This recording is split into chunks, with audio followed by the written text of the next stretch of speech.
pessoal, vamos lá para a nossa aula sobre calorimetria 2. Ainda conversando contigo sobre o calor, as transferências de energia térmica e todos esses conceitos relacionados no teu vestibular, na tua prova. Muito bem, tu te lembra que nós já conversamos sobre a definição de calor. Rapidamente aqui, eu trago para vocês de novo este super importante conceito, né? Que o calor, ele é uma forma de transporte de energia, veja bem, ele é uma forma de transporte de energia muito importante devido às diferentes temperaturas que os corpos vão ter. Veja que eu frisei para ti que ele acontece espontaneamente das regiões de maior temperatura para as de menor temperatura. Então aqui, galera, no esboço, no desenho, nós temos o corpo A, cujo grau de agitação das moléculas é alto, portanto a temperatura de A é maior do que a temperatura de B, já que o grau de agitação das moléculas de B é menor. Muito bem. Dada essa diferença de temperatura, pessoal, haverá o que? Um fluxo de energia, né, de A para B, né? E este fluxo de energia de A para B, que eu coloquei ali como calor, para ti vai cessar, estou apagando aqui, quando atingido, portanto, o que chamamos de equilíbrio térmico, tá? Então, aqui é conveniente que coloquemos, portanto, que ocorre este fluxo de energia, tá? Vejam vocês, importante, é uma forma de transporte de energia, tá legal? E aqui, galera, quando atingimos o chamado equilíbrio térmico, vou colocar aqui para ti, ó, equilíbrio térmico, ou seja, quando as temperaturas ficarem iguais, show? Aí a gente coloca aqui que cessa o fluxo de calor. Tá legal? Tá tranquilo? Então, essa é a ideia que nós já, inclusive, abordamos aqui, né? Agora, claro, é muito importante tu entender que espontaneamente das regiões de maior para as regiões de menor temperatura é que vai acontecer esse transporte de energia, né, pessoal? O contrário pode acontecer, mas aí é um processo forçado. Tá legal? Tudo muito entendido aqui? Tudo de boa? Legal. Então, atingido o equilíbrio térmico, onde as temperaturas são iguais, cessa o fluxo de calor e o grau de agitação molecular do corpo A é igual ao grau de agitação molecular do corpo B. A ideia de caloria, pessoal, né? Ela vem de um conceitozinho tranquilo aqui que eu coloquei para ti no teu material e aqui na tela, né? Uma caloria, o que isso significa, né? A quantidade de energia ou então de calor, né? Que se tu der para 1 grama de água, né? Tu vais conseguir elevar esse 1 grama de água em 1 grau Celsius. E é legal que as provas às vezes trabalham com uma caloria como 4,18 joules. Show? Bacaninha? Tranquilo? Saindo da lousa, para tu então ver que isso aí tu tem tudo no teu material, tudo tranquilo, tudo de boa.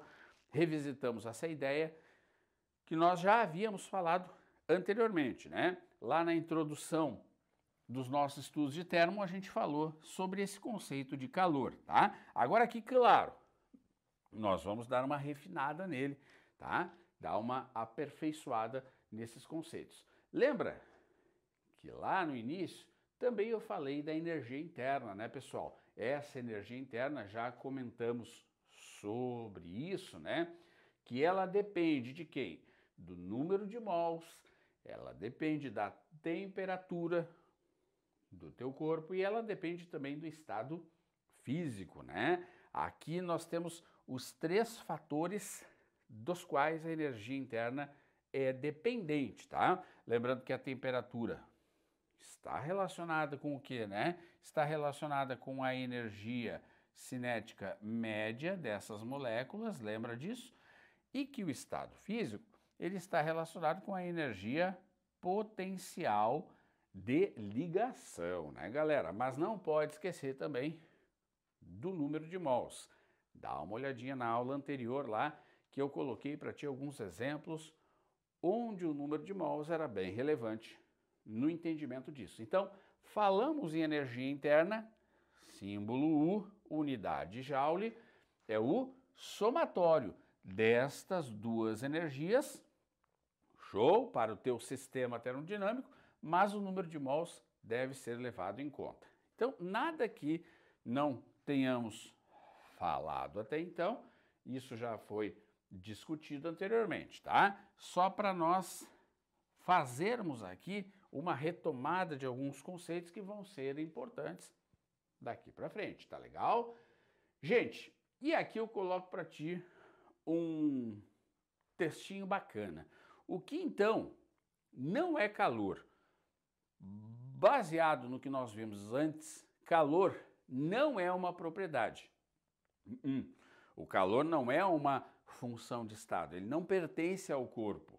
Corpos não têm calor. Então, nessa primeira frase, muita gente já se engana. Tu vais anotar aí, corpos não têm calor, por isso não é uma propriedade. Show? Beleza, então a gente diz que não é função de estado, não é algo do corpo, e sim é algo que acontece entre dois corpos. Sendo assim, meus amigos, o calor não é temperatura. Não, claro que não. Temperatura, sim, é uma propriedade, é algo do corpo. Por quê? É algo que é característica dele devido ao grau de agitação das suas moléculas, tá? Calor não é energia, mas como assim, professor? Calor não é energia, tu falou que era energia. Muito importante esse tópico aqui, né? A energia, pessoal, também é uma propriedade. Veja bem, isso é muito importante quando eu pego um corpo e elevo ele a 2 metros do chão, ele tem uma energia potencial gravitacional em relação ao chão, ao solo. Isso é muito importante. O calor, pessoal, ele é um processo. E aqui eu quero conversar contigo. É comum em provas aparecer que calor é energia térmica em trânsito. Tudo bem, não está errado. Mas eu quero que, se porventura nós estivermos com uma prova onde esta conceituação apareça, ela é a mais correta. Pessoal, é admissível eu dizer que calor é energia térmica em trânsito? É admissível.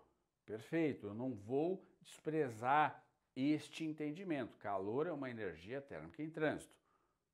Show? Se aparecer, eu vou marcar. Mas calor é, na verdade, um processo de transferência de energia que é causado pela diferença de temperatura. Esta definição aqui, pessoal, é a definição mais completa de calor. Muito importante. Anota isso, tá? Veja bem,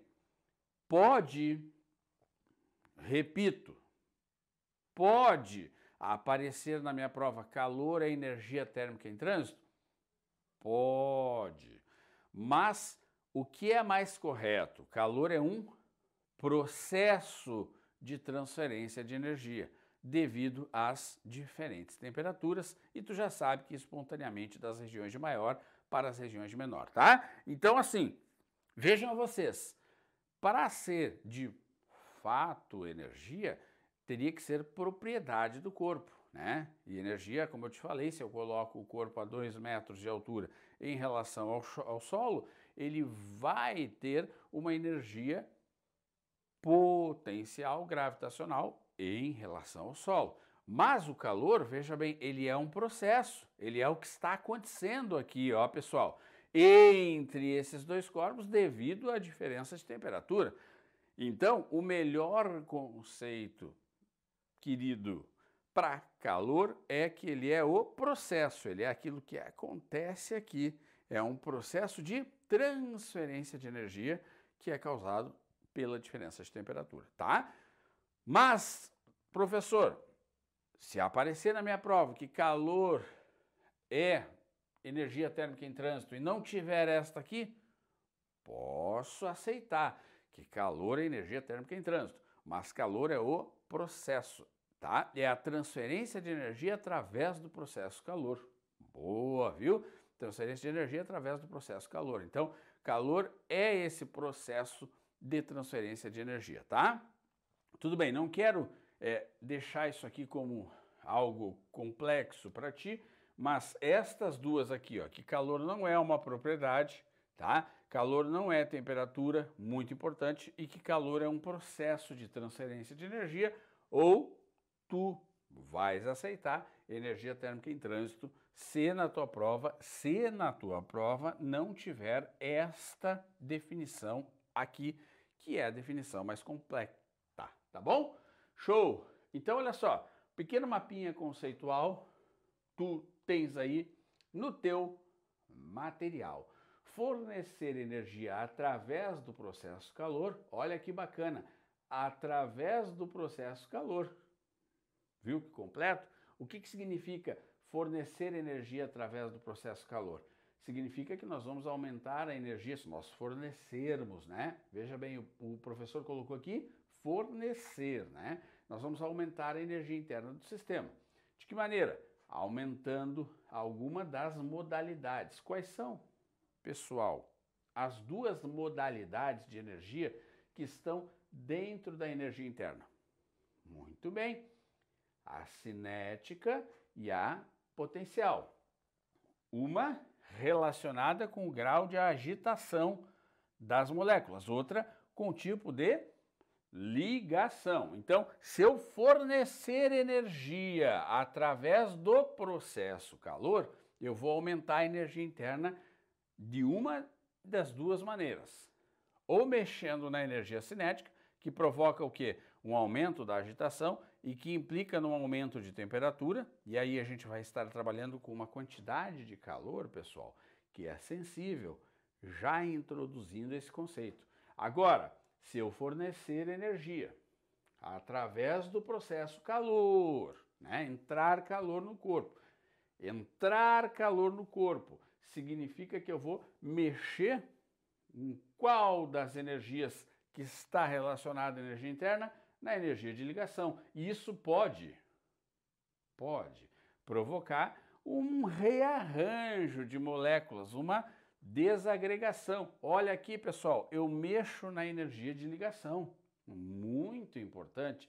E isso implica o quê? Em mudança de estado físico. E neste caso, a quantidade de calor ela é muito bom. Quantidade de calor latente. Então, vamos retomar? Fornecer. Veja que eu estou trabalhando com exclusivamente a palavra fornecer, para te dar a ideia de quando entra calor. Se entra calor em um corpo, fornecer energia por energia num corpo através do processo calor significa aumentar a energia interna. Show! De que maneira eu mexo na energia interna?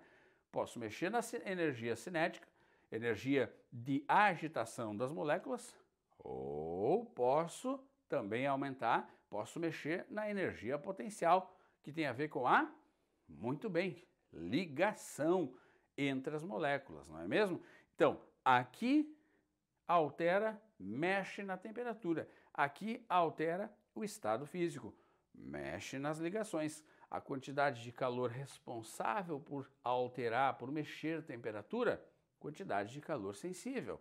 A quantidade responsável por mexer em tipo de ligação, calor latente. Este quadro é muito importante, tu tens ele aí no teu material, tá? É um resumo muito bacana de calor que tu deves, então, respeitar, trabalhar e colocar aí no teu materialzinho. Tá legal? Então, as duas maneiras de mexer com a energia interna, tá? Através de fornecer energia pelo processo chamado calor, show? Porque nós sabemos que o calor ele é um processo, né, galera?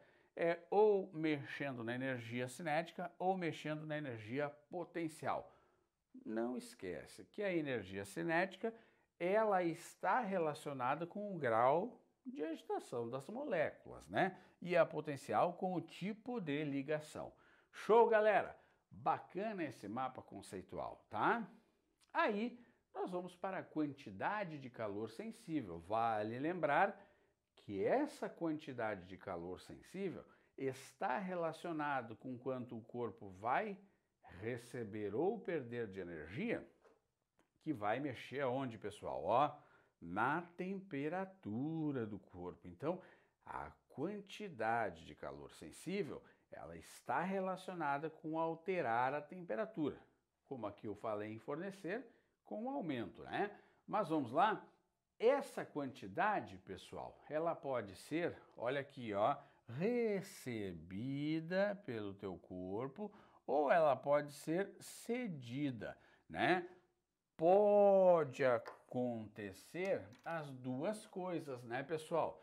E aí, o que ela acarreta? Olha aqui, variação de temperatura. Apenas isso, tá legal? A quantidade de calor sensível acarreta isso, tá? Como é que eu calculo, professor? Que eu poderia botar um Szinho aqui sem problema para botar a quantidade de calor sensível, né? É MC delta T, o famoso que macete, né? Que macete, ou MC delta T, para quem preferir, tá? Olha, se eu colocar um pouco de água numa panela e levar ao fogo, né? Pessoal, se eu não alterar o estado físico da água, por exemplo, ela entra no fogo a 25 e eu tiro do fogo a 65. Não mudou o estado físico, apenas mudou a temperatura. Qual foi a quantidade de calor que ela recebeu? Essa quantidade de água? Muito bem, sensível. Se eu pegar esta mesma panela com água a 65 graus Celsius e levar para dentro da geladeira, ela vai sair de 65 para 8 depois de um certo tempo, mas vai continuar líquida. A quantidade de calor, então, que ela cedeu para o meio foi uma quantidade de calor sensível, tá? Legal? Quezão a tua quantidade de calor. Caloria ou joule, dependendo aí se ele quer no sistema usual ou no sistema internacional. Czinho é o calor específico da substância. Já já vamos falar sobre ele. Caloria por grama grau Celsius é uma característica pessoal da própria substância. Ou joule por quilograma grau Celsius seria também uma unidade. A URGS já colocou joule por quilograma Kelvin, porque a variação de temperatura em Celsius é a mesma variação de temperatura em Kelvin, tá? A massa da substância, grama ou quilograma, e a variação de temperatura, ó, em graus Celsius ou Kelvin. Lembrando que sempre é a mesma, tá? Show, galerinha? A mesma variação. Então, essa quantidade de calor, bem tranquila, nós vamos trabalhar com ela lá nas trocas térmicas. Muito importante. Por exemplo, eu tenho água quente a 70 e vou misturar com água fria a 20 e vou obter uma água morna ali a 30. Claro que para isso eu deveria, né, pessoal, saber as massas de água que eu estou mexendo aqui. Mas agora, só para exemplificar. Aqui, tanto a água quente como a água fria, pessoal, elas trocaram energia térmica entre si e atingiram um equilíbrio térmico, né? Onde eu obtive uma água a 30, show, mas nada deixou de ser água líquida. Então, a quantidade de calor trocada, cedida por esta aqui e recebida por esta aqui, porque ela é mais fria, né? Foi uma quantidade de calor sensível. Show? Bacana? Legal, tá? Então a quantidade de calor sensível está relacionada com a mudança de temperatura apenas, tá legal? Tô saindo da lousa para tu copiar. Muito bem, pessoal. Então, como lá na equação anterior apareceu essa grandeza, é importante que falemos sobre ela. O calor específico, o C minúsculo, galera. Esse calor específico, ele é uma quantidade de calor necessária, pessoal, para que nós consigamos mexer em uma substância, veja que é uma característica da substância, show? Da seguinte forma, ela nos dá quantitativamente a quantidade de energia que é preciso para que 1 grama dessa substância, pessoal, 1 grama varie em 1 grau Celsius. Então, o que pode acontecer? Vejam vocês, o calor específico da água, ele é grande em comparação com outras substâncias. Ele tem um valor bem importante, ó, 1 caloria por grama grau Celsius. O que isso aqui significa fisicamente, pessoal? 1 caloria por grama grau Celsius. Esse valor aqui, ele é muito especial. Ele nos mostra que 1 grama de água, 1 grama de água, veja que o calor específico, ele é para unidade de massa. Então, quando eu falo em unidade de massa, eu estou aqui falando 1 grama, 1 quilograma, né? Ótimo! Então, pessoal, ele me mostra que 1 grama de água precisa ganhar 1 caloria para aumentar 1 grau Celsius. Show! Contrapartida, 1 grama de água precisa perder 1 caloria para diminuir 1 grau Celsius. Vamos repetir? 1 grama de água, no caso aqui, né? Porque o da água é 1 caloria por grama grau Celsius. 1 grama de água precisa ganhar 1 caloria para aumentar 1 grau Celsius, tá? Então, o da água é grande em relação a outras substâncias, por isso que eu chamo a água de um regulador térmico, né, pessoal? Em locais que tem pouca água, por exemplo, como nos desertos, né? Vocês veem que vai variar muito a temperatura entre o dia e a noite. Temos pouca água, temos pouco regulador térmico, né? Então isso explica até porque durante o dia ensolarado, como está mostrando essa figura aqui, né?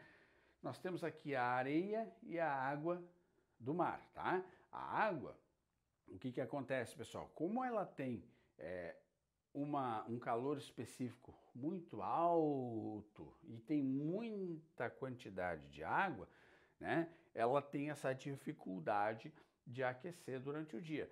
Já a areia, né? O que acontece? Esta areia tem um calor específico menor, né? A quantidade também vai ser levada em conta, por isso que eu estou falando aqui na capacidade térmica, mas já vou introduzir isso aí para ti. Então, como a areia tem um calor específico menor, ela precisa de menos energia, né, galera, para poder esquentar. Então, durante um dia quente, na praia, a areia está muito mais aquecida do que a água durante o dia, né? Porque o calor específico da areia, né? Deixa eu colocar aqui. O calor específico da areia, não levando em conta, tá, pessoal? A quantidade de massa é menor do que o calor específico da água. Então, com isso, o que acontece? Gente, a areia vai estar mais quente durante o dia e a água vai estar mais fria durante o dia, tá? Agora, anoiteceu, veja que para resfriar a areia, perdendo ali 0,2, 0,3 calorias, já baixa 1 grau. A água precisaria perder 1 caloria para baixar 1 grau. Então, durante a noite, é fato que a areia estará mais fria, tá? Tudo bem? Certo? Ó, agora vejam vocês que eu falei aqui de capacidade térmica, porque a massa é algo que vai ser levado em conta para uma determinada substância. Já vou conceituar contigo a capacidade térmica, tá?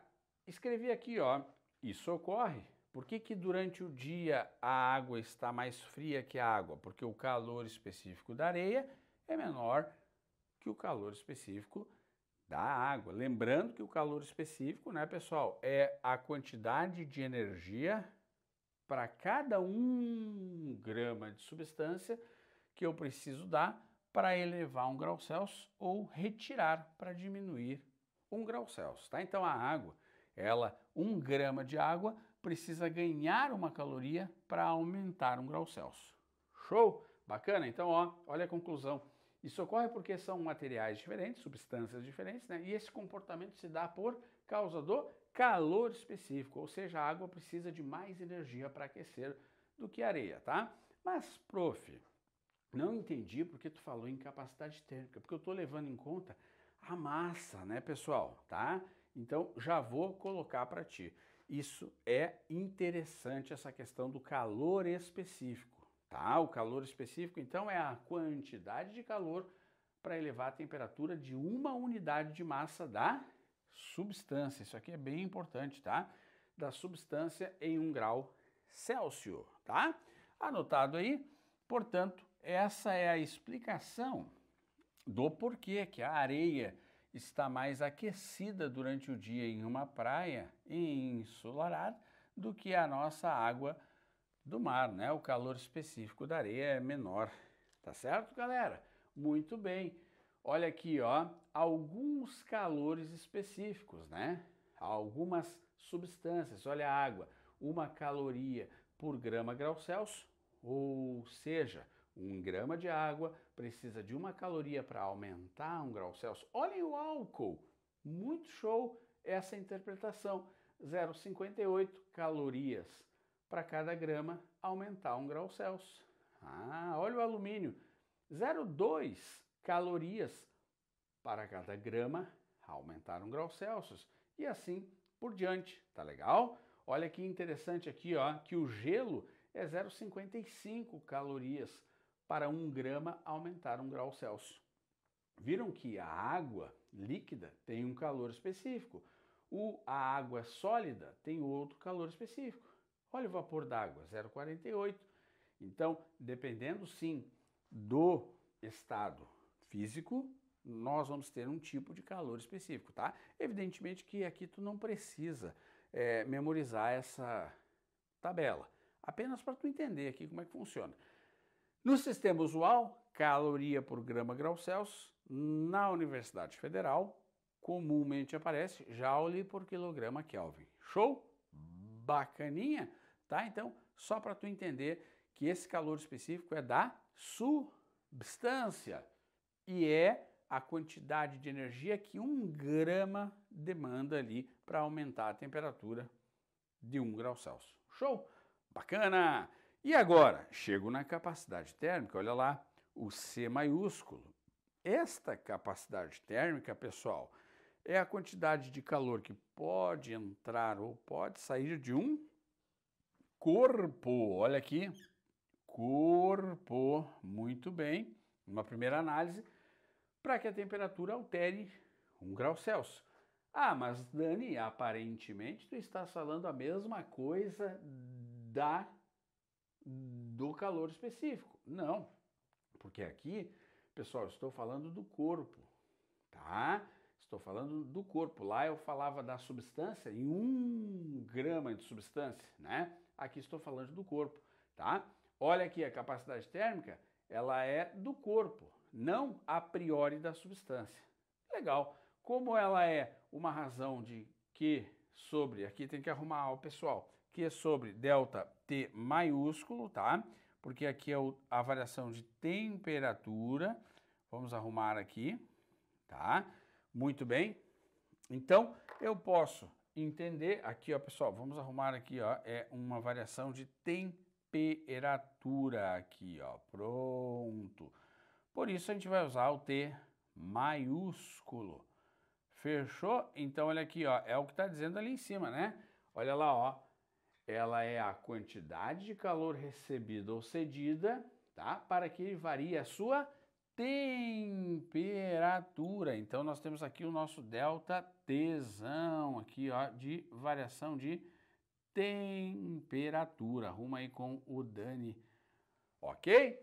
Tranquilo? Agora, pessoal, olhem as unidades. Caloria por grau Celsius, porque em cima nós temos caloria, embaixo nós temos grau Celsius, ou no sistema internacional, joule por grau Celsius. Poderia também, né, pessoal, ser joule por Kelvin, né?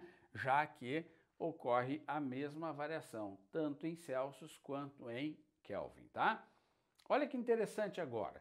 Eu posso também escrever que a capacidade térmica ela é o produto, ó, do calor específico pela massa. Opa!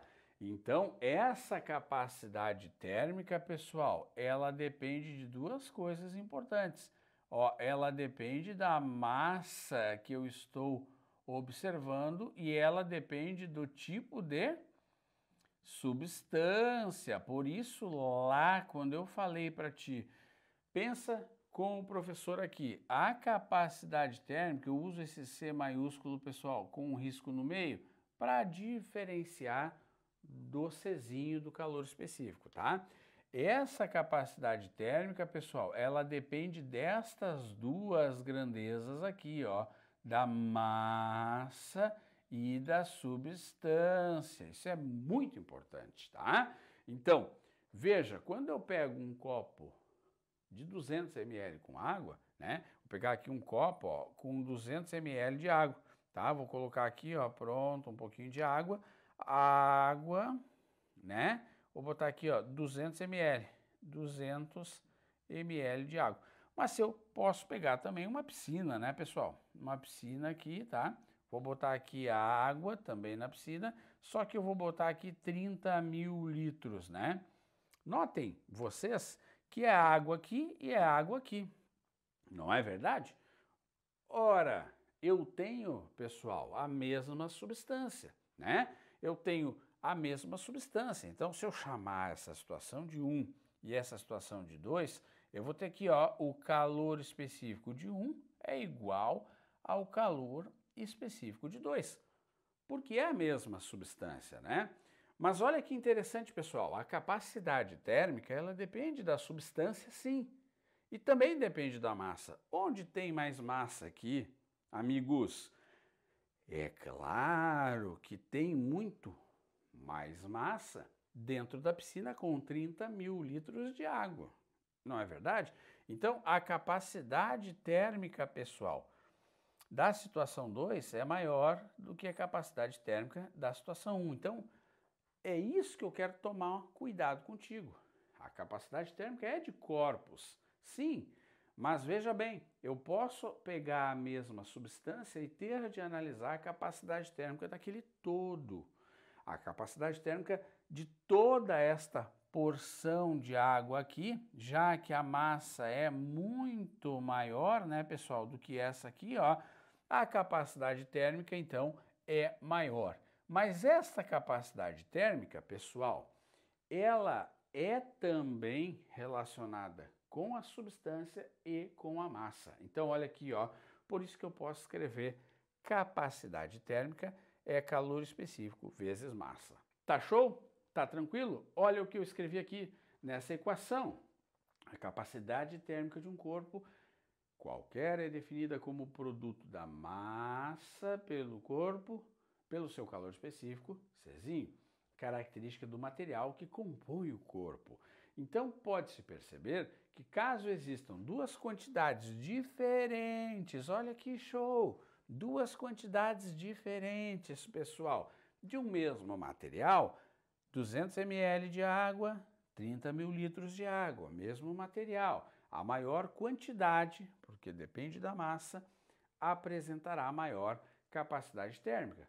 Precisa de mais energia para então eu ter o que, pessoal? Uma variação de temperatura. É simples, é muito mais difícil tu variar a quantidade de água que está na piscina, não é verdade, pessoal? Do que é muito mais difícil tu variar a quantidade de água da piscina do que variar a quantidade de água do teu copinho de 200 ml, tá? Então, bem interessante. Aqui nós temos um soldador, Bem legal, este tipo de questão já caiu também em prova, né? E as fagulhas não queimam o operário. Muito embora ele está protegido ali, né? Se ele não estivesse protegido, pessoal, nas mangas ali, tá? Ele também não sentiria queimaduras, porque a massa é muito pequena, então a capacidade térmica é muito pequena. Lembrando que, olha aqui, ó, a capacidade térmica é sim uma característica de corpos, mas caso eu tenha mesma substância, eu tenho de lembrar que a capacidade térmica depende da massa e do tipo de substância, né? E quando eu olho o tipo de substância aqui, certamente eu estou olhando o quê? Quando eu olho o tipo de substância aqui, certamente eu estou olhando, vai ficar pequenininho aqui, né? O calor especificou, tá, pessoal? Quando eu olho o tipo de substância aqui, eu estou analisando o calor específico. Tá show? Tá tranquilo? Bacana, então. A capacidade térmica está relacionada com o que chamamos de inércia térmica, pessoal. Inércia térmica é aquela tendência que o corpo tem em permanecer naquela temperatura. Então, notem que a água da piscina, como ela tem grande capacidade térmica, já que tem muita massa, ela tem grande inércia térmica. Esse termo é bom, é bacana tu saber aí, tá? Ou seja, é mais difícil tu variar esta quantidade aqui de água da piscina do que variar a temperatura de água que está dentro do copo. Show? Bacana? Então, ó, essa palavrinha, ou melhor, estas duas palavrinhas, inércia térmica, eu gostaria que tu desse uma atenção para ela, tá? Assim como nós estudamos lá na mecânica, inércia era uma tendência, né? De permanecer em repouso ou em MRU. Aqui, galera, a inércia térmica é a tendência que ele tem de permanecer em dada temperatura, tá? Fechou? Então, só corrige aqui, que é quantidade de calor pela variação de temperatura, tá? Isso aqui é bem importante, a variação de temperatura aqui embaixo, tá, pessoal? Quantidade de calor dividido pela variação de temperatura, ou então capacidade térmica é o produto do calor específico pela massa. Show, né? Bacana? Tá? Então tá aí a definição da capacidade térmica. Super importante essa definição. Mas, professor, tem como eu gravar mais facilmente aí a capacidade térmica? A dificuldade, né, que esse corpo oferece para uma determinada variação de temperatura, tá? Isso aí, muito bom. Então, certo, galera? Tá? Eu tenho aqui, ó, na próxima tela, uma conclusão, uma espécie de conclusão do que vimos sobre a capacidade calorífica. Também aparece muito esse termo. A capacidade calorífica é uma medida de, ó, dificuldade que um corpo oferece a uma mudança de temperatura. Show? Anota isso que é bem legal. Quanto maior for a quantidade de calor necessária para elevar a sua temperatura, maior será a capacidade calorífica, tá? Lembrando que eu estou falando aqui do todo, do agregado, eu estou falando do corpo, tá? Do quanto tem de substância naquele elemento, tá? Para uma dada quantidade de calor, o valor desse aumento é tanto maior quanto menor for a massa. Olha aí exatamente o que vimos no exemplo do copo e da piscina. Ó. Então, a variação de temperatura é direta da quantidade de calor, mas ela é inversa da capacidade térmica e da massa. Ah, que legal! Se, por exemplo, olha que legal esse exemplo. Se apagarmos um fósforo em 1 grama de água, pega um fósforo e apaga em 1 grama de água. A temperatura da água aumenta. Claro, absorve aquela energia. Show? No entanto, se tu apagar o mesmo fósforo no mar, não posso esperar um grande aumento de temperatura, tá?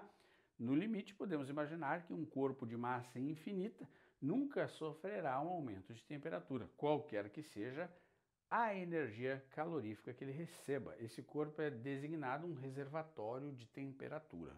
Show? Bacana? Já caiu em prova, então, a definição de capacidade térmica, relação direta com o aumento de temperatura com a quantidade de calor e inverso da massa. Quanto mais massa,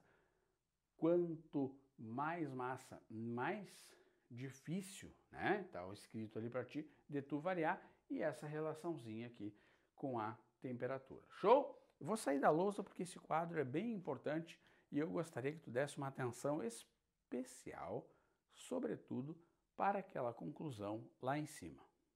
Legal, pessoal? Então aqui nessa figurinha eu trago para ti aí uma questão interessante sobre a cobertura clara e a cobertura escura, né? Em relação a esses processos térmicos aí, certo?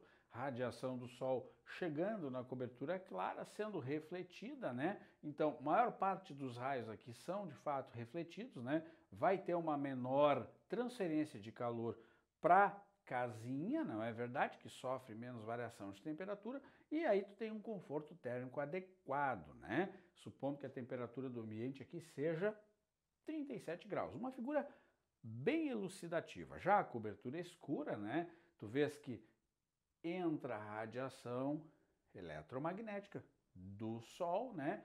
E o que acontece aqui? Tu tem uma quantidade de calor transferida para o ar da cidade, uma quantidade de calor transferida para a atmosfera, né? Que é o todo ali, né? E aqui tu tem uma mínima reflexão em comparação com a casa cujo telhado é branco. Muito importante isso, né? Maior retenção dessa energia que foi absorvida pelo Sol, né? E um desconforto térmico, porque ela absorve e retém aquela energia ali, né? Então você nota que aqui, ó, 44 graus, lá 80 graus Celsius de temperatura da cobertura. Só um tópico aí bacana sobre estas quantidades de calor absorvidas, tá?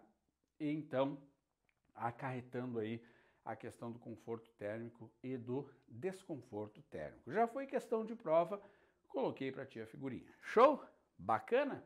Que legal. Gente, vamos aqui. Um médico recomendou a um paciente que fizesse exercícios com uma toalha quente sobre os ombros. Olha aí, né? A qual poderá ser aquecida a uma mesma temperatura, embebedando-a com água quente ou utilizando um ferro de passar roupa, que a manterá seca. Quando a temperatura da toalha tiver baixado de 10 graus Celsius, ora, ele aqueceu, né, pessoal? Ou colocando ela dentro de um recipiente com água quente, ou então passando um ferro, né, elétrico sobre a toalha. Mas ele quer saber, quando a toalha tiver baixado 10 graus Celsius, veja só, ele está interessado aqui quando a toalha tiver baixado 10 graus Celsius. A toalha, vamos lá então, úmida, terá liberado mais calor que a seca, devido ao grande calor específico da água? A toalha úmida terá liberado menos calor que a seca, devido ao pequeno... Não, eu já vou tirar a letra B, né? Pequeno calor específico da água, não. A toalha seca terá liberado a mesma quantidade de calor que a toalha úmida? A toalha seca terá liberado mais calor que a úmida devido à grande massa específica da água? A toalha seca terá liberado menos calor que a úmida devido à pequena massa específica da água? Temos alguns termos aqui meio estranhos, né, pessoal? Mas vamos pensar na física. Pensa na física do problema. O cara colocou a toalha ali quente e ele quer saber, quando tiver baixado, para baixar, né, a gente precisa, evidentemente, pensar no seguinte, ó. Quanto maior o calor específico, tu concorda comigo, deverá receber mais calor para alcançar a mesma temperatura. Lembra daquela questão da areia e da água do mar, né? E devolverá mais calor para o meio externo ao resfriar. É o que acontece à noite na beira da praia, né? Devolve mais calor para o meio, né? Quem tem maior calor específico. Ótimo, então, veja lá, A toalha úmida terá liberado mais calor que a seca, porque ela tem grande calor específico. A água, né? A água, então, tem grande calor específico. Portanto, a toalha úmida terá liberado mais calor que a seca. Lembra, pessoal, isso aqui está intimamente relacionado com a questão da praia. Durante o dia, a água do mar está mais fria. Durante a noite, a água do mar está menos fria do que a areia, certo? Quanto maior o calor específico, deve receber mais calor para alcançar a mesma temperatura, mas devolverá mais calor para o meio externo quando resfria. Show? Bacana a questão, diferentezinha, e está aqui na cara, né, pessoal? Que calor específico de água é grande e isso implica que ela libera mais calor do que a seca. Tá legal? As outras estavam erradas até por causa dessa terminologia aqui, né? Tá falando de massa específica, né? Tudo bem que não tem nada a ver com essa questão aí, massa específica, que é justamente a massa pelo volume. Tá legal? Muito bem, vamos outra? As altas temperaturas de combustão e o atrito entre as peças móveis são alguns dos fatores que provocam o aquecimento de motor, a combustão interna, tipo motor de carro, tá? Para evitar esse superaquecimento, pessoal, e danos aos motores, a gente usa sistemas de refrigeração onde tu coloca um fluido arrefecedor. Mas, professor, eu não sei o que é um fluido arrefecedor. É um fluido, galera, é um líquido, neste caso, que tu vais usar para circular na parte interior do motor e ele vai fazer o que? Ele vai absorver o calor que ao passar pelo radiador é transferido para a atmosfera. Então, tu usa esse fluido arrefecedor para resfriar o teu motor. Não, no caso, seria um resfriamento propriamente dito, mas sim evitar que ele aqueça. Isso é o mais correto, né? A propriedade desse fluido arrefecedor, para que ele cumpra o objetivo, que é não deixar, pessoal, o teu motor do carro esquentar, esse fluido arrefecedor, tá? Ele tem que ter o quê? Vamos lá? Qual propriedade o fluido arrefecedor deve possuir para cumprir o objetivo? Então vamos ver. É um fluido que vai estar circulando ali por dentro, certo? E ele é o quê? Um evitador, vamos dizer assim, tá? Ele evita, né, o aquecimento do motor. Show? Galera, esse líquido ele tem que ter alto coeficiente de dilatação térmica? Nada a ver a letra E, né? Ele tem que ter baixa temperatura de ebulição? Nada a ver. Baixa condutividade térmica? Nada a ver com a proposta do problema, que é de não deixar aquecer. Alto calor latente de fusão? Eu não quero que o líquido entre em fusão ali dentro. Ele tem que ter sim o que, pessoal? Alto calor específico. Ora, se ele tiver alto calor específico, lembra, né? O calor específico pode ser dado em calorias por grama grau Celsius ou em joule por quilograma grau Celsius. O que significa ter um alto calor específico? Que vai precisar de muita energia para 1 grama daquele fluido esquentar. Ora, se ele tem grande calor específico, pessoal, ele vai ter pequena variação de temperatura. Isso nós poderíamos até provar aqui, pessoal, fazendo um esqueminha a partir daquela quantidade de calor, né? Se Q é igual a mc delta T, eu não quero que o líquido mude de estado físico. Vou isolar o meu Czinho aqui, vai ficar, ó, quantidade de calor, massa sobre delta T. Nota, galera, que quanto maior o meu calor específico, menor é a variação de temperatura. Então, a ideia de usar o fluido. O líquido arrefecedor, dificultador de aquecimento, né? Arrefecer significa não deixar esquentar, né? É aquele que tem maior calor específico. Ora, tendo maior calor específico, quanto maior for o calor específico, mais energia 1 grama daquela substância vai exigir para variar a temperatura. Então, te mostrei aqui que quanto maior o calor específico, da equação, né? Da equaçãozinha aqui, ó, pessoal, nós conseguimos mostrar isso aí.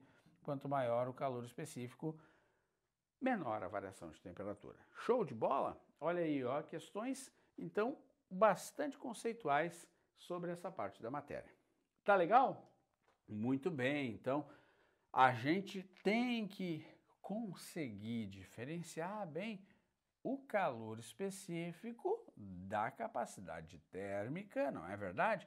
E tem que saber como é que se trabalha com essas equaçõezinhas aí. Bacana. Show? Tudo bem? Vamos lá então. Olha aqui. A próxima é a quantidade de calor latente. Eu chamei de QL, tá, pessoal? Tu pode chamar só de Q. Essa quantidade, pessoal, que também pode ser recebida, né? Ou também pode ser cedida, tá? Para um corpo, ela vai exclusivamente mexer no estado físico do corpo. Galera, antes entrava calor, saía calor e não alterava o estado físico. Agora vai alterar o estado físico. E essa quantidade é o famoso que moleza, ou que mole, ou que ml, né? Onde o m é a massa e o L é o meu calor latente, tá? Este cara aqui, ó, pessoal, é o meu calor latente. Galera, cada mudança de estado vai ter um valor para esse calor latente, tá? M é a massa e o que? A quantidade de calor latente. Muito bem. Se o L for positivo, ele absorve calor durante a mudança para mudar o estado físico. Mas se o L for negativo, significa que ele vai perder para o meio uma quantidade de energia para mudar o seu estado físico. Tá legal? Beleza? Gente, super importante. Se a pressão for mantida constante, as mudanças de estado vão sempre acontecer sob temperatura inalterada. Muitíssimo importante isso aqui, tá? Durante a mudança de estado físico, pessoal, toda a energia térmica vai estar lá sendo usada para reorganizar as moléculas. Então a temperatura não se altera, desde que a pressão esteja constante. Show? Bacana? Então um bloco de gelo a 0 graus Celsius passa para o estado líquido. Repito, tu pode ter água a 0 graus Celsius também, né? Sem alterar a temperatura, tá? Esse processo aqui, pessoal, essa transformação aqui se deu por causa do que o gelo precisou absorver energia, show? De alguma fonte térmica, né? Para que aí ele pudesse usar essa energia para reorganizar as moléculas e então fundir, passar para o estado líquido. Repito, muito importante, se a pressão do local for inalterada, essa mudança de estado, olha a figura, queridos, gelo, água no estado sólido, olha o processo de fusão e olha aqui o gelo derretido. Se a pressão não mudar, a temperatura dessa mudança não altera. Cuidado, porque a URGS já perguntou, toda vez que um corpo absorve energia, muda a temperatura. Não! Anota isso, cara. O corpo aqui pode absorver energia, e aliás, precisa absorver energia, e não está mudando a temperatura. Ô, Dani, como isso pode acontecer? Nas mudanças de estado físico, mantida a pressão constante. Vou repetir. A URGS perguntou, toda vez que um corpo absorve energia, ele precisa aumentar a temperatura. Ou, toda vez que um corpo perde energia, ele precisa diminuir a temperatura. Não, durante as mudanças de estado físico, mantida a pressão constante, ele pode absorver energia, mudar o estado físico e não alterar a temperatura. Show? Baita dica, tá? O calor latente, pessoal, este número aqui, que é o L, tá? Porque o que, queridos, é a quantidade, isso é bem importante, tá? O que é a quantidade de calor latente, tá? Vejam vocês, o calor latente só é considerado após atingir a temperatura de mudança de estado. Então, estes valores aqui só serão válidos, queridos, quando a gente atinge a temperatura de mudança de estado, que é o chamado ponto de mudança, tá?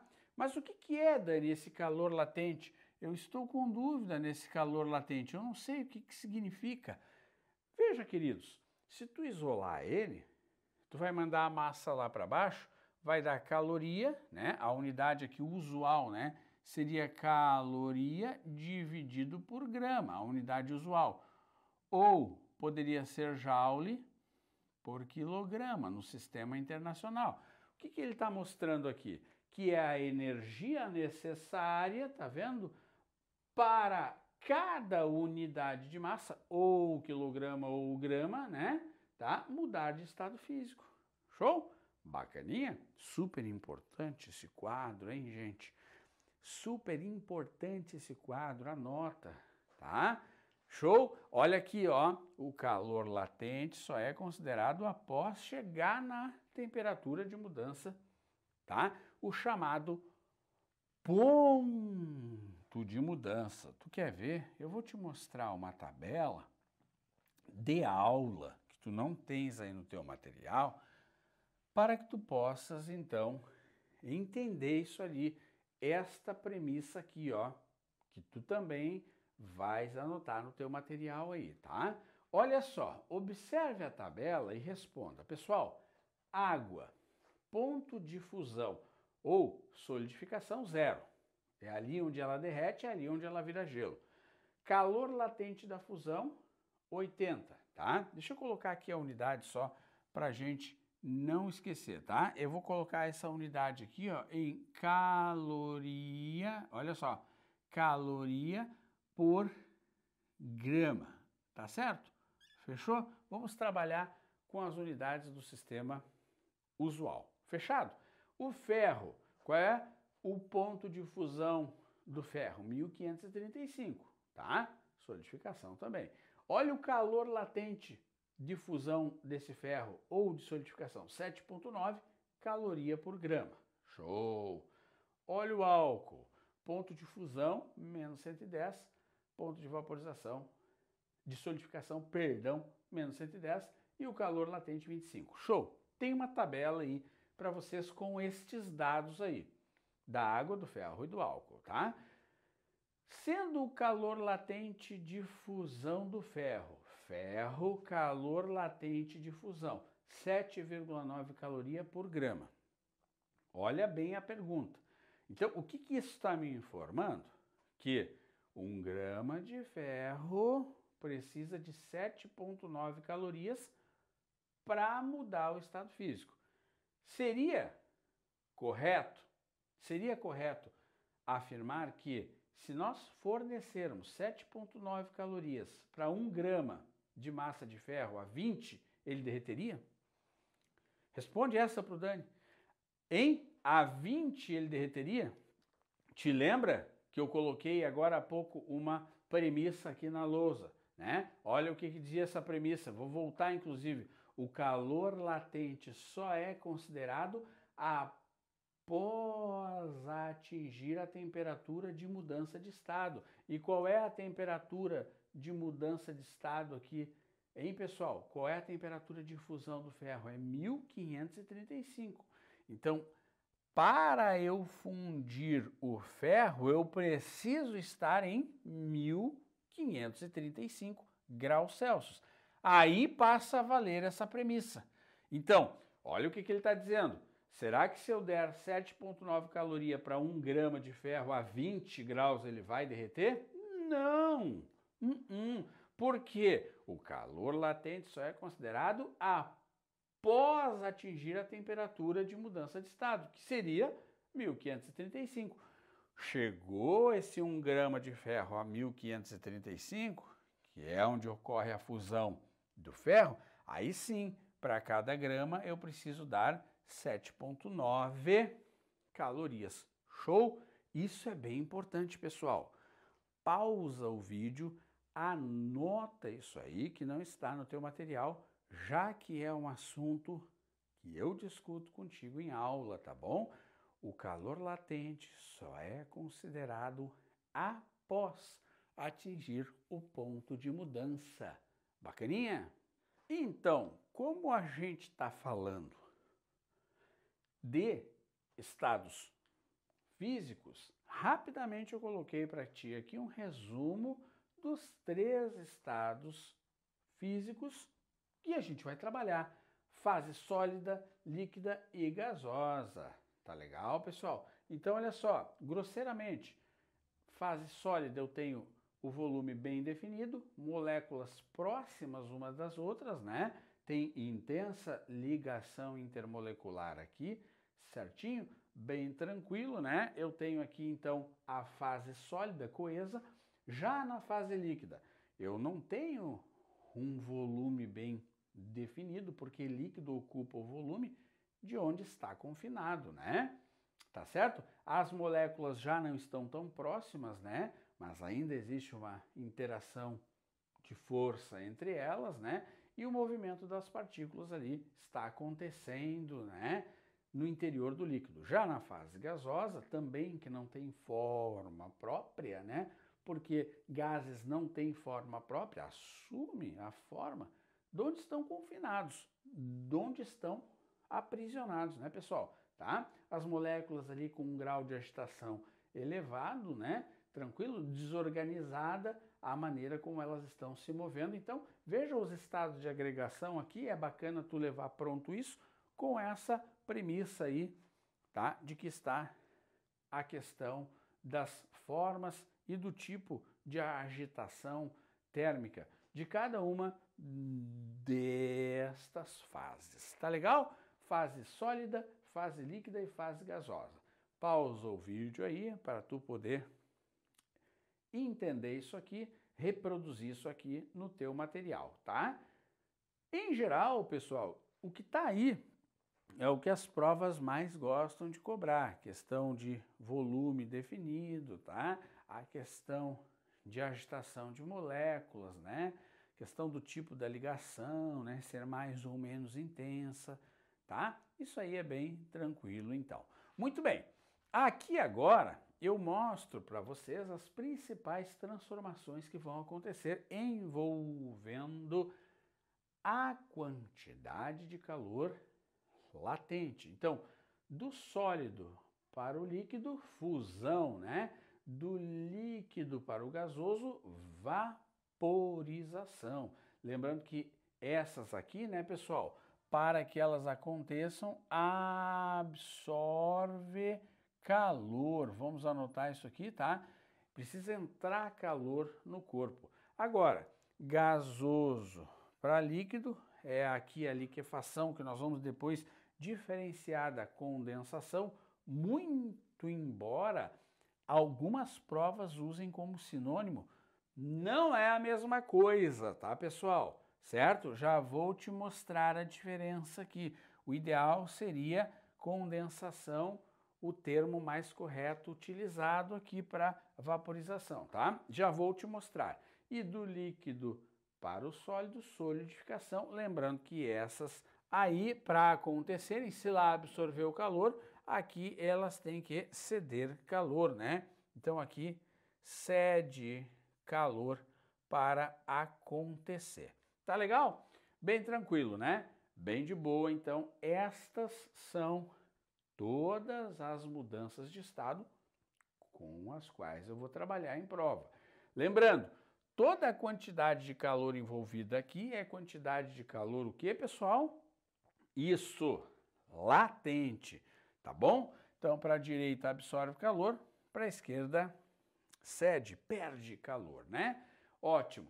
Olhem os tipos de vaporização. Pessoal, vaporização é o termo geral, né? Da passagem de quem? Da passagem aqui, ó, do líquido, né? Do líquido, deixa eu colocar aqui a passagem do líquido, né? Para o vapor, certo? Isso aqui é interessante, tá? Então, o termo geral. Eu tenho 3 tipos: evaporação, ebulição e calefação. Mas, Dani, qual é a diferença? Simples, pessoal. Tá aqui na lousa, tu marca no teu resumo aí. A evaporação é um processo lento, naturalmente acontece a passagem do líquido para o vapor, tá? Ocorre natural, depende da superfície ali que a gente vai ter, né? E acontece na superfície do líquido, as moléculas com maior energia cinética média, elas desprendem, virando então, passando então para o estado gasoso, tá? Já a ebulição, queridos, ela é um aquecimento direto, né? Aquecimento direto. Então eu vou tirar aqui a minha panela que estava lá no quintal, espontaneamente passando do estado líquido para o estado de vapor. O que acontece, queridos? Eu vou colocar ela no fogo. Então aqui ó, é um aquecimento direto, envolve todo o líquido. É algo que acontece tumultuadamente aqui, né? O líquido borbulha, né? Certo? Tá? A temperatura do ponto de ebulição é característico, tá bom? Ou o ponto de ebulição é característico. Então, vejam vocês, evaporação espontâneo, né? Ebulição forçado. Já a calefação é uma vaporização muito rápida, né? Tipo eu deixar cair uma gotinha d'água nessa chapa que está a 200 graus Celsius, por exemplo, né? Vamos supor que ela esteja aqui a 200 graus Celsius, temperatura muito acima da temperatura de ebulição da água. Então, instantaneamente a gotinha d'água vai passar para o estado de gasoso, tá? Fechou? Essa é, portanto, uma tela bem conceitual, onde tu tens os 3 tipos de vaporização. Lembrando, passagem de líquido para vapor, a gente chama de vaporização. Evaporação, ebulição e calefação. Show? Agora aqui tem umas dicas bacanas. Vamos pegar a evaporação, porque já foi muito cobrado em prova, tá? Do que é importante eu saber na hora da prova sobre a evaporação? Veja bem, fatores, pessoal, que influenciam nesse processo aqui de evaporação, tá? A temperatura do líquido. Quanto maior, né, maior a velocidade com que a molécula vai escapar do líquido. Então, se eu vou colocar uma bacia no quintal cheia d'água, eu levo uma bacia a 20 graus Celsius, né? Processo lento ali vai fazer com que a água evapore. Show! Mas se essa água já estiver a uma temperatura mais alta, a evaporação acontece mais rapidamente. Superfície livre do líquido também. Pessoal, se tu pegar uma bacia aberta e colocar com água no quintal e tu pegar um tubo de ensaio com água e colocar no quintal, veja que a superfície livre da bacia é maior, favorecendo a evaporação. Show? A pressão externa também é muito importante, pessoal. Se tu tiver muita pressão, pessoal, dificulta aquela molequinha lá que está com uma energia maior de se libertar do líquido. Se a pressão é grande, a pressão atmosférica empurra, entre aspas, essa molécula, impedindo a de desprender do líquido, tá? A natureza do líquido também é algo muito importante na evaporação, pessoal. Tem líquidos que evaporam muito facilmente, como o álcool, né? Se tu deixar um perfume aberto, ele vai evaporar muito rapidamente, né? Eles são chamados de voláteis, já caiu em prova do Enem, né? Agora, a dica que eu te falei lá no início, vapor condensa e gás liquefaz. Isso é uma dica que diferencia, pessoal, gás de vapor, gás liquefaz, olha aqui, e o vapor ele condensa. É óbvio que algumas provas não são tão criteriosas assim, mas tu deve lembrar, existe uma diferença entre gás e vapor. Lá no estudo dos gases, nós vamos falar melhor sobre isso, tá? Mas, prof, qual que eu uso quando eu tiver aqui a passagem do gasoso para o líquido, que é o contrário? Daí tu vai lembrar, vapor condensa. Por isso, sai daquele estado de vapor para líquido. Condensa. É o que acontece quando tu toma um banho quente dentro do banheiro. E o gás, galera, liquefaz, tá? Então, o gás, ele sai do estado gasoso e vai para o estado líquido a partir de um processo chamado liquefação. Vapor condensa, gás liquefaz, para tu saber aí a diferença, tá? Então, aí os três tipos de vaporização: ebulição, processo lento, espontâneo na superfície do líquido; ebulição, processo tumultuoso, né? Forçado em todo o líquido que é aquecido diretamente; calefação, um processo rápido acima da superfície, ou melhor, acima da temperatura de vaporização desse líquido. Tá legal? Bem bacana, né? Bem fácil, tá? Com a diquinha aqui para ti, então, sobre alguns aspectos da evaporação. Show? Muito bem, tá? Essa questão da pressão, pessoal, é bem importante, tá? Ó, temperatura de mudança de estado chamado ponto de mudança. Quero que tu anote isso aí também, que é bem importante. Olha só, as mudanças de estado, pessoal, acontecem em temperaturas bem definidas, né? Claro que mantida a pressão, né? Alterando a pressão, tu vai modificar a temperatura de mudança de estado. Muito, muito, muito importante isso aqui, tá, pessoal? Muito importante. O chamado ponto de mudança, tá? As mudanças de estado vão ter temperaturas bem definidas, mas desde que não mexamos na pressão. Se nós estivermos mexendo na pressão atmosférica, nós já vamos mexer nessa temperatura de mudança. De que forma? Quanto maior a pressão, pessoal, atmosférica, lembra, sobre uma bacia, você tem uma pressão atmosférica muito grande, dificulta aquela molécula de desprender do líquido. Ora, quanto maior a pressão, portanto, maior a temperatura de mudança de estado.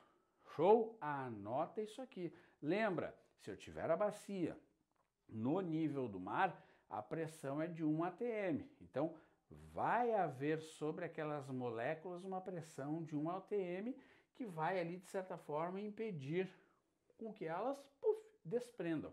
Se eu tiver uma pressão maior, eu vou colocar aqui assim, ó, 2 atm, eu seguro mais aquela molécula. Então ela fica tão agitada, mas não consegue sair, se desprender do líquido. Tá legal?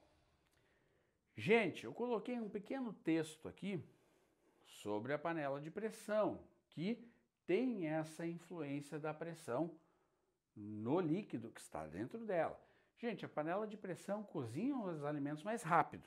Essa é a função da panela de pressão. Se tu tiver uma panela aberta, normal, tá? A água dali ferve a uma temperatura de aproximadamente 100 ao nível do mar, né? Eu até coloquei, no alto de uma montanha, tu vai ter menos pressão atmosférica. Então, é possível que a água ferva a menos de 100. Show! Então tá, entendi, professor. Aqui no nível do mar, pressão normal de uma atmosfera, a água vai ferver a 100. Show! Legal. Na panela de pressão, galera, a temperatura da água dentro dela passa do 100. Oh, mas como pode, professor, passar do 100? Chega a atingir, inclusive, 120, pessoal. Olha que interessante, muito interessante. Essa panela de pressão ela é bem fechada, bem vedada. Então, o vapor da água não consegue se dissipar para o ambiente. E assim, a pressão lá dentro da panela, ela pode chegar, galera, a 2 atmosferas. Lembra o que eu te falei? Uma pressão grande segurando aquela molécula. A molécula disse, eu já estou pronta a 100 para me desprender. Puf, mas a pressão não deixa, então ela vai 110, 115, 120 e não consegue se desprender. Então, nessa pressão, a água ferve a uma temperatura de aproximados 120. Como a água atinge uma temperatura maior, gente, os alimentos são cozidos mais rapidamente. Viste então que a panela de pressão está aqui, ó. Quanto maior a pressão, maior a temperatura de mudança de estado.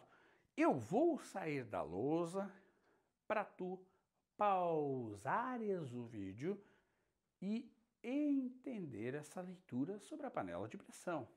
Tudo bem? Panela aberta, a água ferve ao nível do mar a 1 atmosfera, aproximados 100 graus Celsius. Agora, na panela de pressão, a água pode atingir até 120 graus Celsius, porque a pressão lá dentro chega a extremos 2 atm. Como a pressão é grande, a água ferve a uma temperatura de mais ou menos 120 graus e por isso cozinha os alimentos mais rapidamente. Show, né? E aí, olha aqui, a água, quanto maior a pressão, maior a temperatura de ebulição e menor a temperatura de fusão. Se tu sai de Recife, que é no nível do mar, onde a água está fervendo a 100, e já vai para São Paulo, a 760 metros acima do nível do mar, a água ferve a aproximados 98.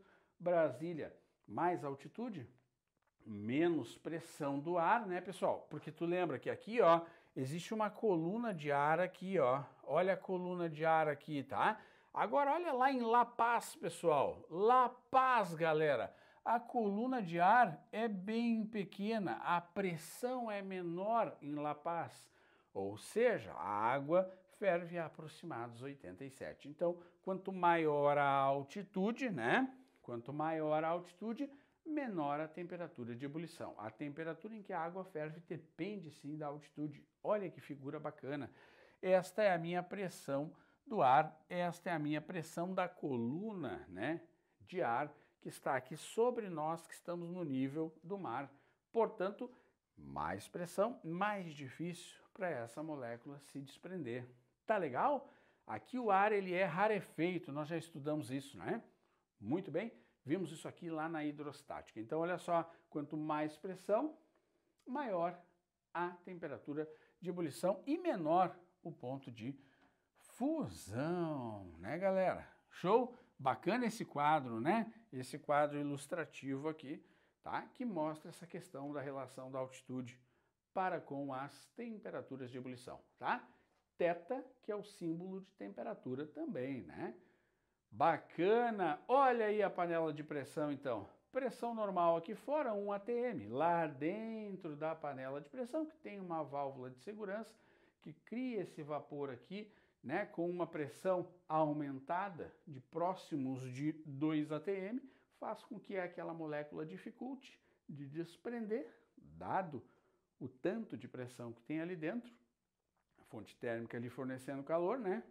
E aí, galera, a pressão aumenta, ferve a uma θ, temperatura de 120, cozinha o alimento mais rapidamente. Tu tens essa figura aí no teu material. Show de bola? Muito importante isso aí, né? Da panela de pressão, o efeito aí térmico que a gente tem que levar em conta. Tá legal? Olha a questão aplicação. Cotidianamente são utilizados recipientes de barro, potes, quartinhas, filtros e etc. para esfriar um pouco a água neles contidas, né? Pessoal, potes, filtros, tá? Para esfriar. Veja só, a água que está neles lá. Considere um sistema constituído por uma quartinha cheia d'água. Parte da água que chega à superfície externa desse recipiente, através dos poros, evapora, retirando o calor do barro, olha bem, e da água que está ali. Parece aquele filtro, né, que existe de barro, certo? Isso implica também a temperatura da água que está em seu interior diminui nesse processo, tá? Implica que também a temperatura da água que está no seu interior diminui. Pessoal, tu já viu aqueles filtros de barro? O filtro de barro, ele tem lá dentro dele um dispositivo, né? Que é a vela, que é um negócio redondo assim, tá? Que a água fica ali, ela permeia aquele recipiente ali, tá? Então, a parte da água que chega à superfície externa, né? Através dos poros, evapora. Quando essa água evapora, ela retira calor do barro, da água que está ali dentro. Isso implica que também a temperatura da água, como retiramos calor, né, vai diminuir. Tal processo se explica por quê? Na água que evapora, olha aqui pessoal, na água que evapora, muito bem, são as moléculas de água que evapora com menor energia cinética? Acho que não, né? Tá? Nem vou ler o resto, porque para evaporar, ela tem que estar com uma energia de agitação mais elevada. Então, com menor não, né, pessoal? Tá? As moléculas que evaporam, que ao escaparem do líquido aumentam a pressão atmosférica, tem isso, né, pessoal? Elas não influenciam naquela pressão do ar lá, né, pessoal? Tá? Agora, olha só. Então, não, isso aqui... As moléculas que escapam, pessoal, da evaporação, elas estão com maior energia cinética? Sim, por isso, escaparam, tá? E aí, quando elas escapam, elas diminuem a energia cinética média do sistema. Óbvio, porque se todo o conjunto de moléculas ali tinha uma energia cinética, quando uma delas vai embora, aquele todo perdeu uma molécula. Então, a energia cinética média do todo, ela foi diminuída, portanto, letra C. Correta? Evaporar precisa estar com energia cinética bem legal para poder se desprender do líquido. Quando uma molécula vai embora, a cinética média do sistema, a energia interna, né, vai ser alterada. Tudo bem? Bacana? Questãozinha conceitual aí acerca dessa questão da evaporação, tá? Muito bem. Pessoal, vamos aqui na curva de aquecimento. Muito importante isso aí. Então, agora que tu já conheces os tipos de quantidade de calor envolvidas em um processo de aquecimento, quais são os dois tipos, né, pessoal? Se eu estou dando calor para uma determinada substância ou corpo e muda a temperatura, essa quantidade de calor aqui é uma quantidade de calor, o que, pessoal? Sensível, né? Vamos supor que essa substância parta aqui inicialmente do estado chamado estado sólido, aqui vai ser o estado líquido e aqui vai ser o meu estado gasoso, tá, pessoal? Então, olha só, sólido, líquido e gasoso. Não necessariamente precisa começar do sólido. Ela já podia começar ali, ó, do líquido. mas eu estou aqui começando do estado sólido, tá? Então, notem que no estado sólido ganhou uma quantidade de calor, 1, que é uma quantidade de calor sensível, né, pessoal? Porque variou a temperatura. Chegou aqui em B, galera, continuou ganhando calor, mas não mudou a temperatura. Então, essa quantidade de calor aqui, evidentemente, é uma quantidade de calor latente. Recebeu o calor e não mudou a temperatura. Chegou em C, galera, foi até D, ganhou uma quantidade de calor e mudou a temperatura. Portanto, é uma quantidade de calor sensível. Chegou em D, foi até E, veja, ganhou o calor, mas não mudou a temperatura. É uma quantidade de calor o quê? Isto, latente, tu já entendeu, né? Vou alternando. Chegou em E, foi até F, portanto, variou a temperatura e aí, então, é uma quantidade de calor sensível, né? Notem que a quantidade de calor total seria a soma de todas estas quantidades. Isso é uma curva de aquecimento. Lembrando, pessoal, estado sólido, tá? Estado líquido aqui, ó, estado líquido, tá? E aqui o meu estado gasoso, tá? Não necessariamente precisa começar no sólido, pode começar em qualquer uma destas etapas, tá?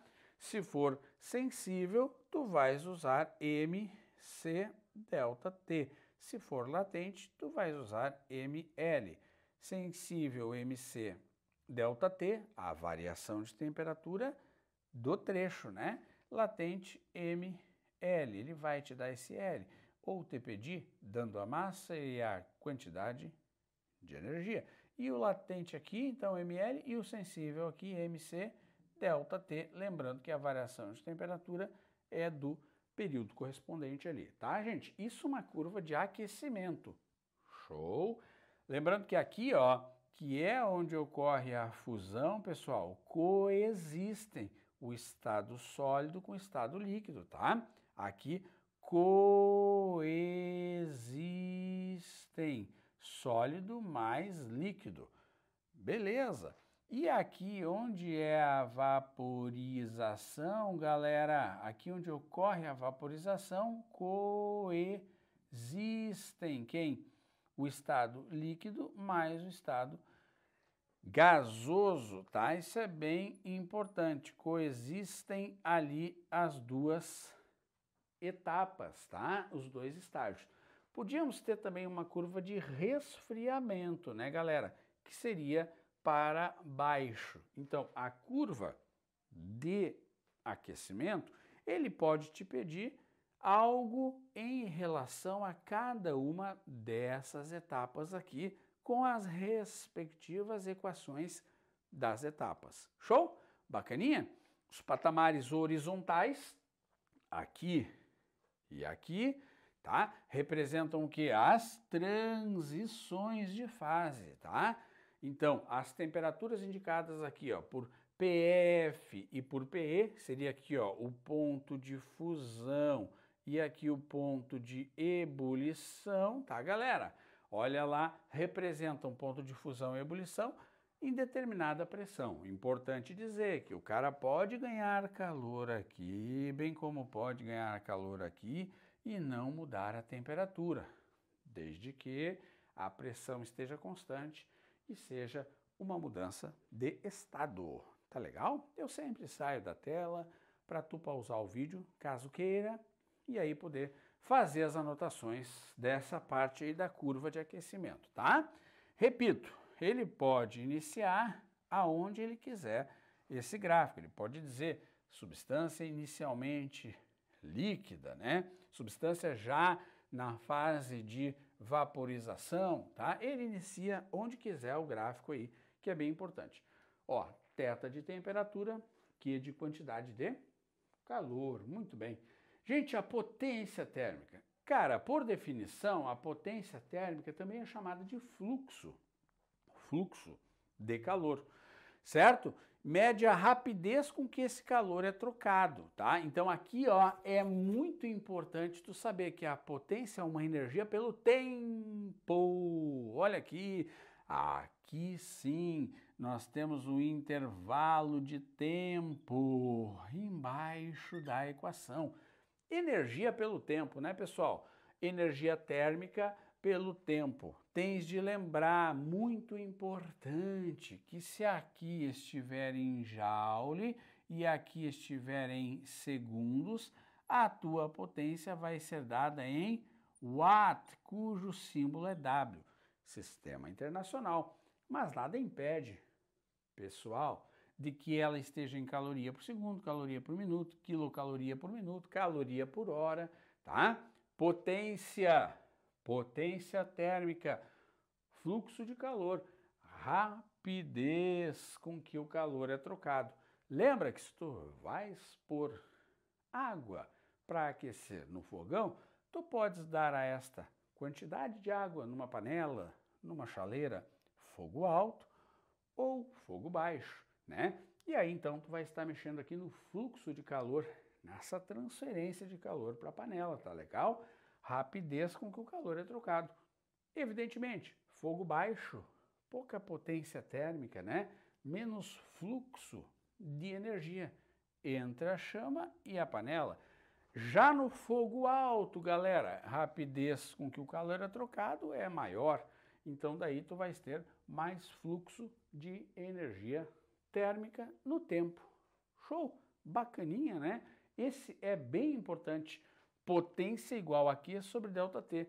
E eu poderia, né, pessoal, escrever potência, no caso de não mudar o estado físico, colocar aqui assim, ó, MC ΔT sobre intervalo de tempo. Isso é importante, tá? Só cuida que se a tua potência aqui estiver em joule, galera, tá? Tu vais ter que multiplicar aqui por 4,2, né? Já que uma caloria é 4,2 joules, tá? Isso é bem importante. Dani, se a potência do meu foguinho estiver em joule, tem que multiplicar todo aquele termo lá por 4,2, claro, né, pessoal? Porque uma caloria é aproximadamente 4,2 joule. Agora, se aqui estiver caloria por segundo, aí teu tempo está em segundos. Se aqui estiver caloria por minuto, aí o teu tempo vai estar em minutos. Se aqui estiver caloria por hora, teu tempo vai estar em horas. Muito bem? Tá? Então, aqui é importante tu lembrar que isto aqui, ó, pessoal, também tem que estar em caloria por grama grau Celsius. A massa aqui estaria em gramas, tá? E a temperatura em graus Celsius. Se tu usar massa em gramas, Czinho em calorias por grama grau Celsius, variação de temperatura em graus Celsius, tu vais multiplicar por 4,2 para que tudo aquilo ali vire, portanto, joule. Tá legal? Tá ok? Anota que é bem importante isso aí, tá?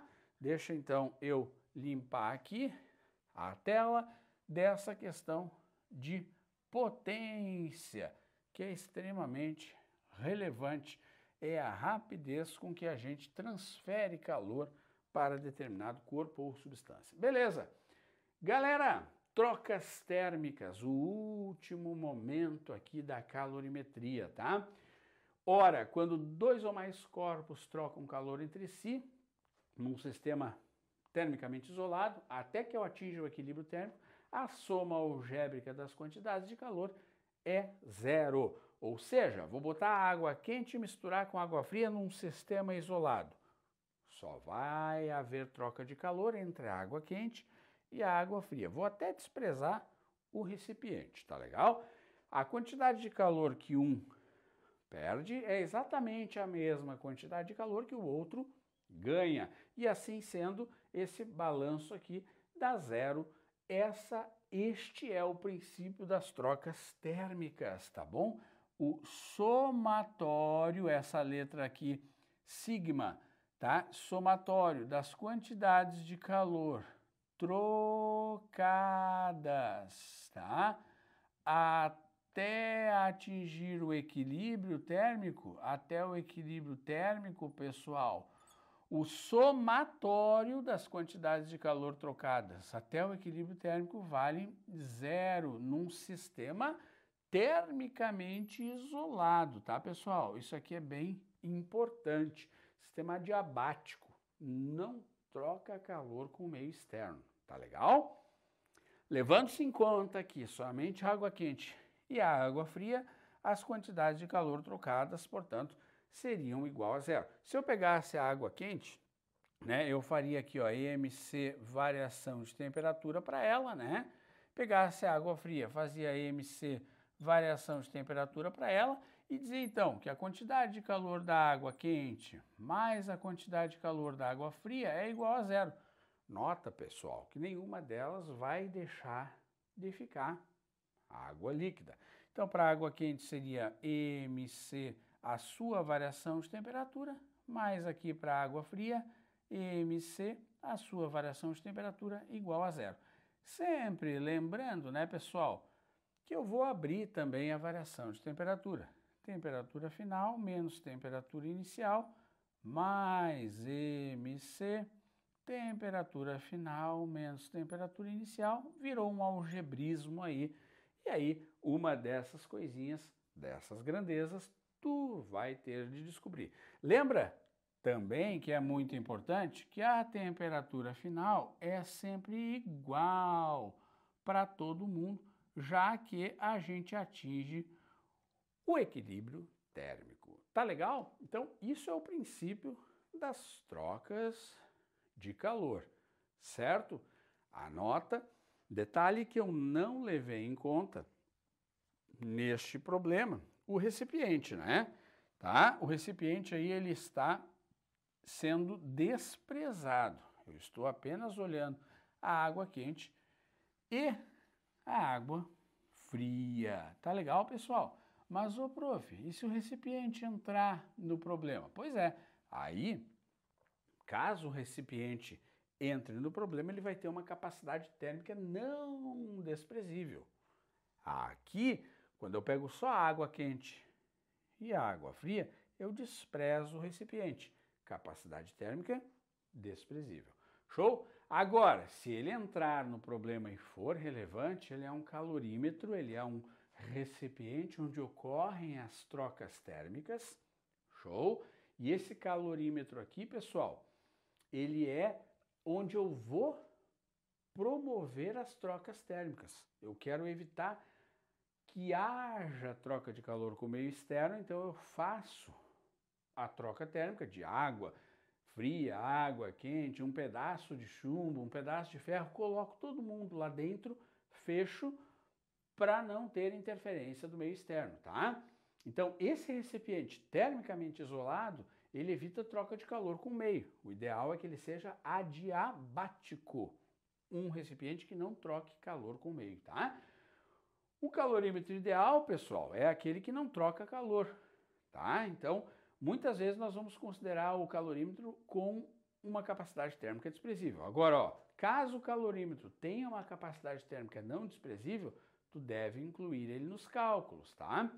Detalhe muito importante, calorímetro ideal tem capacidade térmica muito pequena, tendendo a 0, tá? Então, se eu tivesse lá, ó, água fria, água quente, mais um pedaço de ferro, eu teria que colocar o calorímetro caso ele tivesse uma capacidade térmica o quê?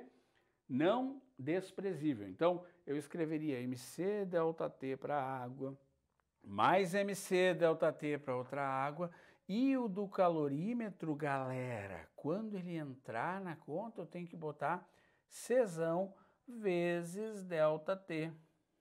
Aí, igualar a 0 aqui, tá? Então, a minha expressão do calorímetro é capacidade térmica vezes variação de temperatura. Só quando ele tiver uma capacidade térmica não desprezível, tá bom? Lembrando sempre que o calorímetro ideal vai ser desprezível no meu problema. Show? Então, eu quero que tu observe bem essa anotação aí. Tá legal? Beleza? Vamos aplicar? Um corpo de alumínio e outro de ferro possuem massas MAL e MFE Então, massa do alumínio, massa do ferro. Tá legal? Show! Considere que o calor específico do alumínio, portanto, o Czinho do Al é o que, pessoal? O dobro do calor específico do ferro. Então, 2 vezes o Czinho do Fe. Pronto! Aqui estão os dados do meu problema. E diz assim, os dois corpos recebem a mesma quantidade de calor e sofrem a mesma variação de temperatura. Olha que legal! Ele está dizendo que a quantidade de calor que o alumínio recebe é igual à quantidade de calor que o ferro recebe. Aqui está a premissa do meu enunciado. Aqui, pessoal. Mas essas quantidades de calor só promoveram o quê? Variação na temperatura. Ah, então qual é o tipo de calor envolvido? Isso, M do alumínio, Czinho do alumínio, ΔT. É uma quantidade de calor sensível. M do ferro, Czinho do ferro, ΔT. Viste que o problema falou que eles sofrem a mesma variação de temperatura.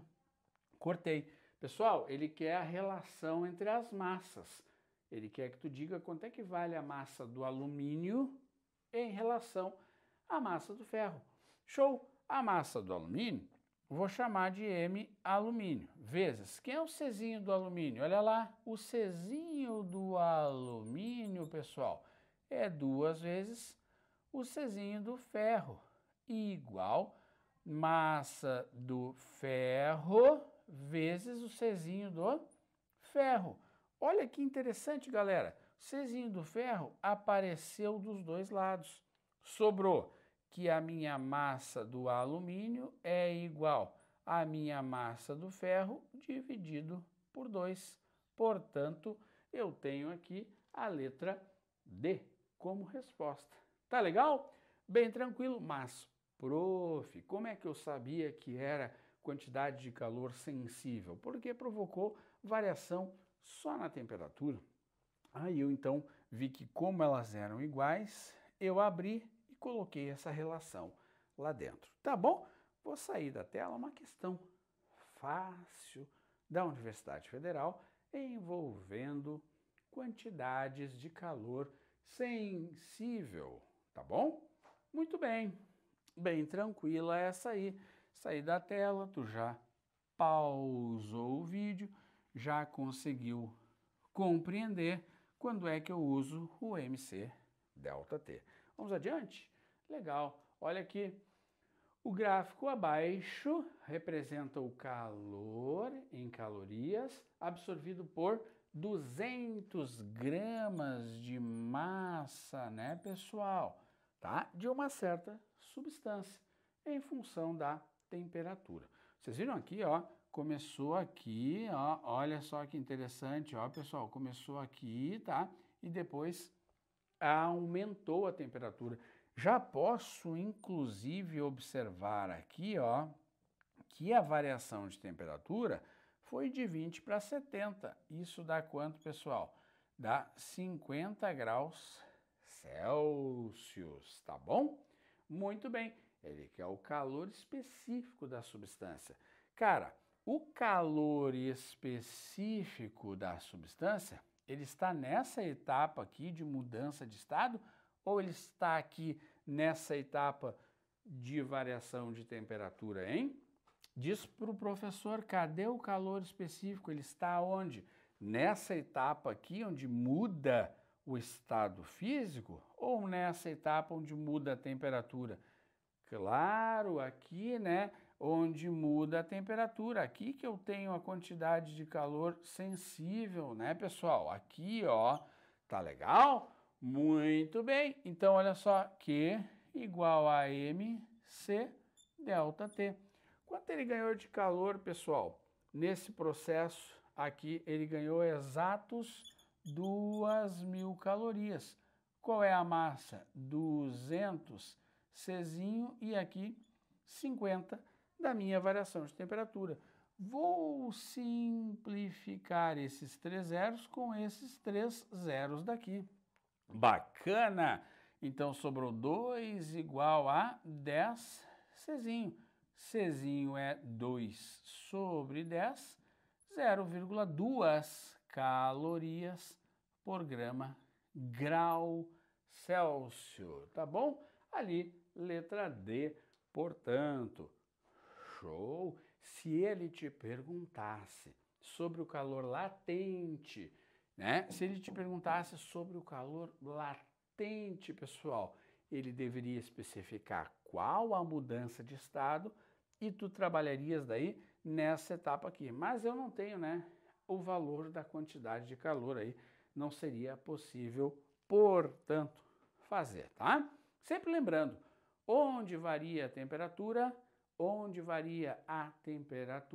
é onde tu vai ter a quantidade de calor sensível. Show, galera? Bacana, tá? Mais um problema aí interessante para a gente trabalhar. Muito bem, muito bem, muito bem. Vamos adiante? Vamos lá, então. Olha aqui, uma fonte térmica fornece 55. Então, olha aqui, ó, a potência fornece 55 calorias por segundo.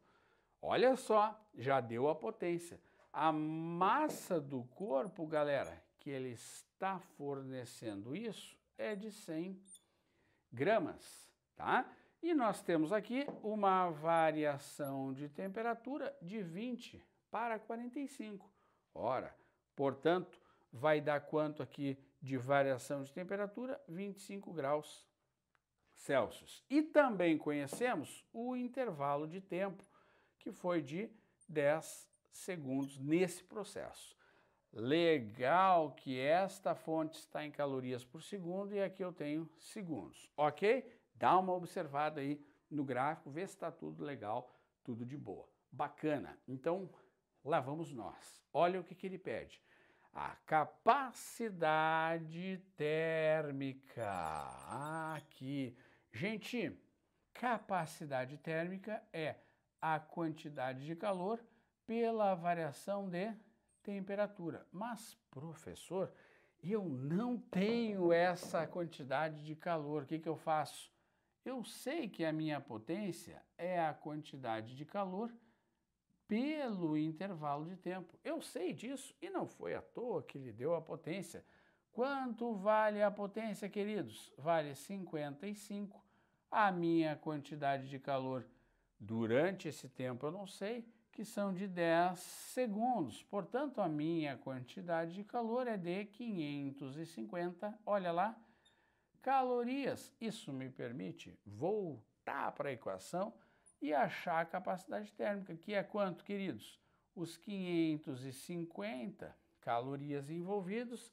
E quanto foi a variação de temperatura? 25. Isso dá quanto? 22. O que nós temos lá em cima? Calorias. O que nós temos aqui embaixo? Graus Celsius. Bacana! Pega essa primeira parte aí do teu problema, certo? Agora, a segunda parte do problema, o que ele pede? Ele pede para os senhores acharem o calor específico. Ah, barbada! Então, lá vamos nós para o calor específico. A quantidade de calor é igual a mCzinho ΔT. Quanto que eu tenho de quantidade de calor no processo, pessoal? 550. Quanto que é a massa do meu corpinho? 100 Czinho e a minha variação de temperatura, 25. Fazendo a continha, você vai achar aqui uma quantidade de 0,22, né, calorias por grau Celsius. Tá bacana? Tá tranquilo? Dá uma observada nisso aí. Duas equações, duas resoluções bem importantes. Tá show? Então, galera, sempre legal lembrar da parte qualitativa e da parte quantitativa. Calorimetria, um baita assunto. Reúne fórmulas, reúne conceitos, estuda.